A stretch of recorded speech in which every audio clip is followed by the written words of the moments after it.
আজ আমি এই মেরি বিস্কুট আর এই বাদাম দিয়ে আইসক্রিম বানাবো। তার জন্য আমি এখানে মেরি বিস্কুট আর এই বাদামটাকে গুঁড়ো করে নেব।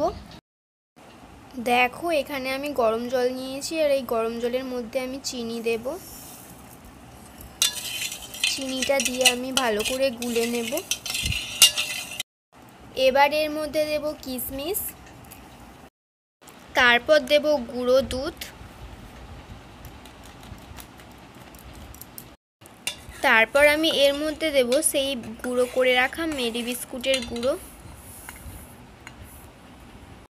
এবার এটাকে আমি ভালো করে ফাটিয়ে নেব। এবার এর মধ্যে আমি এলাচ গুঁড়ো করে দেব, তারপর আবার ভালো করে গুলে নেব। আর তারপর এগুলোকে আমি আইসক্রিমের স্কুপের মধ্যে ভরে নেব এক এক করে। দেখো এক এক করে সবগুলোই ভরা হয়ে গেছে। এবার এর উপর থেকে আমি ঢাকনাটা আটকে দেব।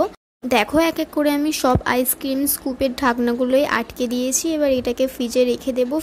ডিপ ফ্রিজেতে প্রায় একদিনের মতো রেখে দেবো আমি। প্রায় একদিন পর দেখো আইসক্রিম আমাদের হয়ে গেছে। দেখতে যতটা লোভনীয় লাগছে খেতেও কিন্তু ততটাই সুন্দর।